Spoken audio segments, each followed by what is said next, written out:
নমস্কার বন্ধুরা, মৌসুমীর ঘরোয়া হেসেলে আপনাদের স্বাগত। আজকে আমি করে দেখাচ্ছি আটা দিয়ে মজাদার একটা মিষ্টি। প্রথমে এখানে আমি 300 গ্রাম গমের আটা নিয়েছি।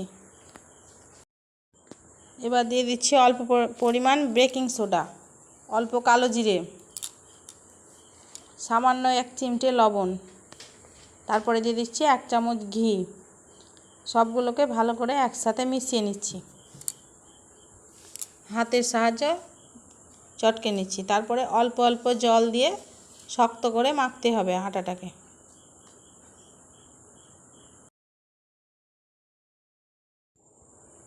আটাটাকে ভালো করে মেখে নিয়ে 10 মিনিটের জন্য ঢাকা দিয়ে রেখে দিচ্ছি। 10 মিনিট পর ঢাকনাটা খুলে ছোট ছোট লেচির আকারে কেটে নিচ্ছি। লেচির আকারে কাটা হয়ে গেলে এইরকমভাবে খিলি করে নিচ্ছি। আমি এখানে নিয়েছি গুঁড়ো দুধ। অল্প অল্প করে দুধ দিয়ে খিলিগুলোকে বন্ধ করে নিচ্ছি এইভাবে হাতের আঙুলের সাহায্যে চাপ দিয়ে। তারপরে এই রকমভাবে আবার লেচির মতো করে নিচ্ছি, গোল গোল গোল গোল করে হালকা চ্যাপ্টা করে নিচ্ছি।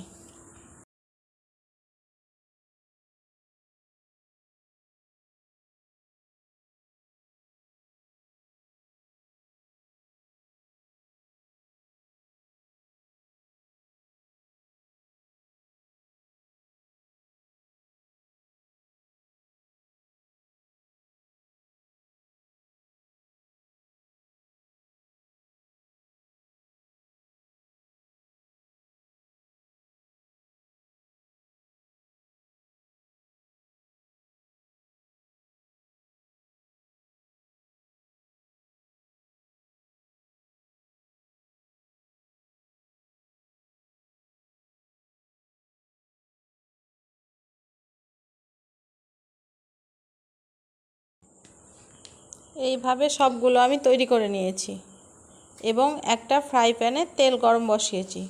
তেলটা হালকা গরম হলে এগুলো আমি একটা একটা করে তেলের মধ্যে ছেড়ে দেব।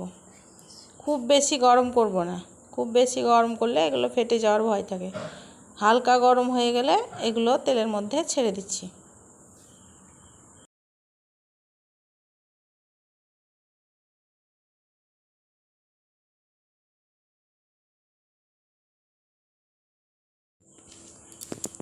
অল্প তেলে অল্প আঁচে ভাজতে হবে। একটা সাইড ভাজা হয়ে গেলে আরেকটা সাইড এইভাবে একটা চামচের সাহায্যে উল্টে দিচ্ছি। ভালো করে লাল লাল করে ভাজা হয়ে গেলে তখন তেল থেকে তুলে নেব।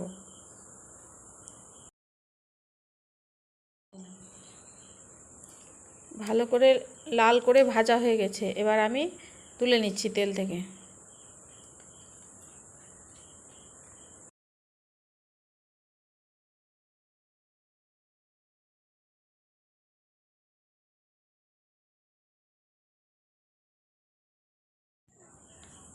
সবগুলো ভাজা হয়ে গেছে, এবার তেল থেকে তুলে নিচ্ছি, একটা বাটির মধ্যে রেখে দিয়েছি।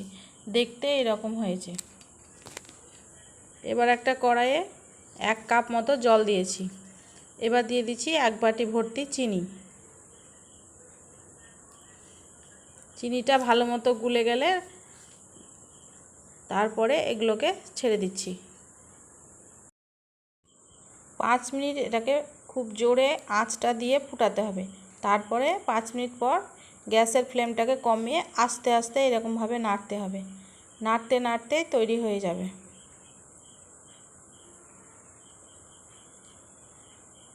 কিছুক্ষণ 5 মিনিট 7 মিনিট নাড়ার পর এইরকম তৈরি হয়ে গেছে, একদম তৈরি। এগুলো একদম রেডি। এবার এগুলোকে কড়াই থেকে একটা পাত্রে ঢেলে নেব। এগুলো হয়ে গেছে, এটা একটা থালার মধ্যে ঢেলে নিচ্ছি।